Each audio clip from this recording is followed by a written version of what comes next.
Texas ice. That has to be the most Minnesota sports thing I ever heard in my life. What's up? This is Tom Froming from TwinsDaily.com. Let's talk about the Twins offseason in a format I like to call 3 up, 3 down. So let's kick this off. The first up in regard to the 2020 Twins is I feel like their bounce back potential is enormous, which is a ridiculous thing to say about a team that has won back-to-back AL Central Division titles. They played .600 ball last year. That equates to a 97-win pace over a 162-game season. And yet, this team has enormous bounce-back potential after basically a 97-win season. Yes, absolutely. Think about it. If you could, let's say, just draft any players on the Twins and say, we're going to take exactly their 2020 performance, and you would take that over, whatever else, or what's just going to happen. How many guys would you actually take that of the returning Twins? We're not talking about the free agents here. Let's stick with the returning Twins. I figured the 3 guys who were absolutes were Kenta Maeda, Nelson Cruz, and Tyler Duffy.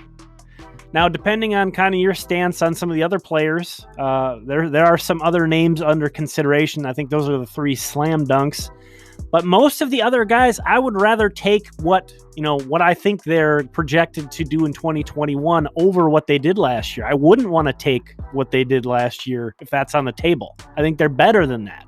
And this is a team that won the division. And again, I mentioned there's some guys in the middle that you could see both ways, but they should get much, much more out of Mitch Garver, Jorge Polanco, and Max Kepler in particular. Those 3 guys were absolutely instrumental in that 2019 team, of course. Just think if those 3 guys, without even kind of going any further down the list, if those 3 guys could go back to their 2019 form, this team is going to be unbelievable. And then you think about, what if Donaldson stays healthy? What if Sano puts together a good season? And it just sort of goes on from there. I think we've all been kind of thinking Jose Barrios is going to be able to take the next step one of these years, and he's still so young that it could happen. So that's the number one thing I feel good about, that team back-to-back division championships, played .600 ball, and there is massive bounce-back potential. I just love that. The other up, depth. I really think depth is what is going to win this team another division title. I think that is what they have a big advantage of over the rest of the division. Luis Arraez is the 10th man. That's a really nice situation to be in.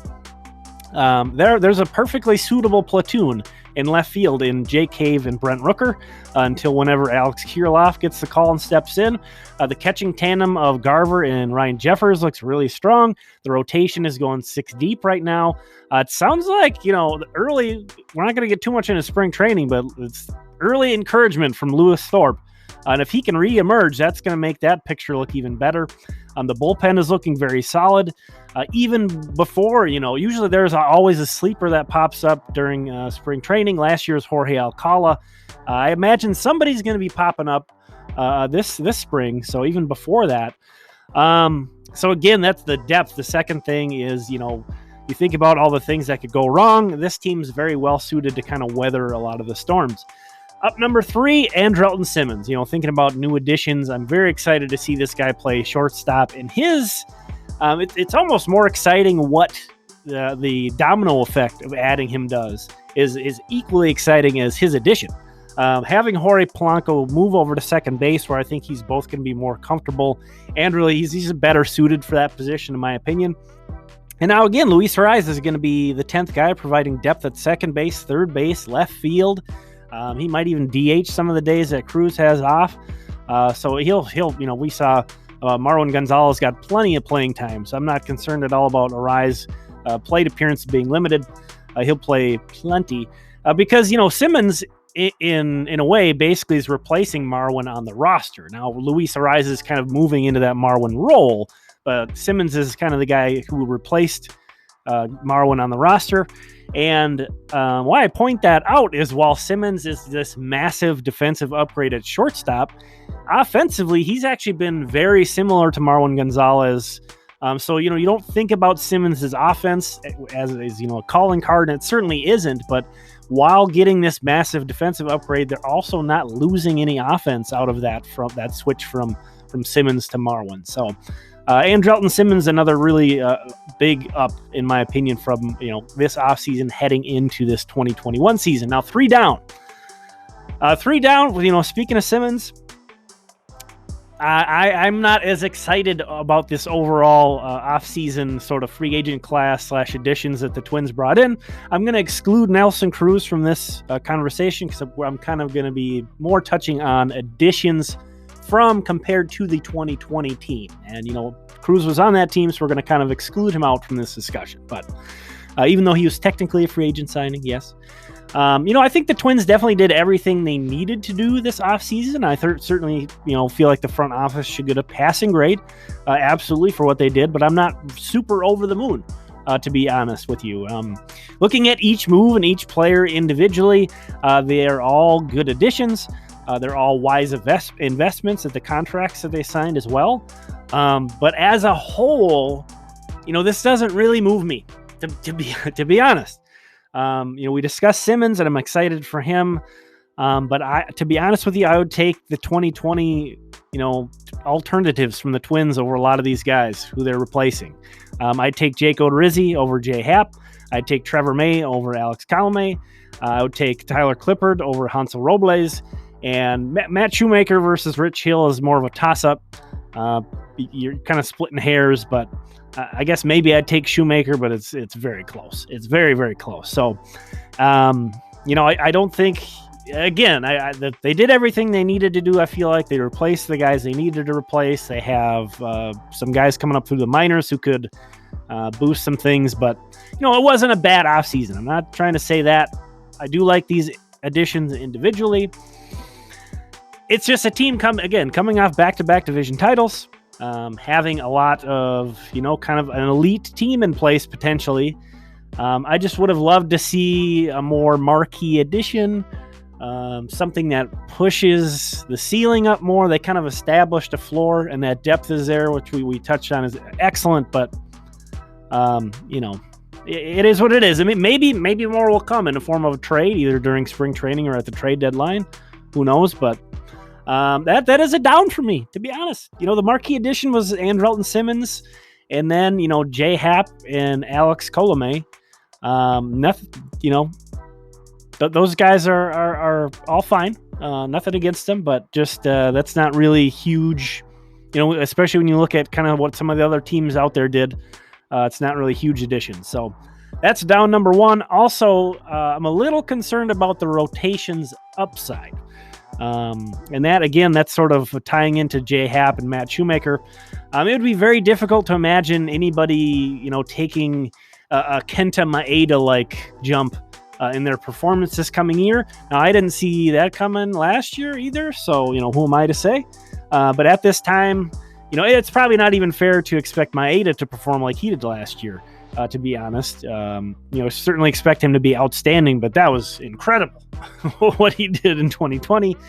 Now, it is possible a prospect like Yohan Duran or Jordan Balazovic comes up and provides some of that upside. Again, so if we're trying to sort of envision someone slotted in the Twins' 5 rotation spots, and if they could, have that upside to be a slot higher, it's not really easy for me to envision that. So and then that ties into that offseason. I wish they could have acquired maybe a pitcher with some more upside. And I do think both Duran and Balazovic should be pressing to potentially get that call. They're both on the 40-man roster. So if they're pitching well in the minors, there's no reason for the Twins to keep them down there much longer.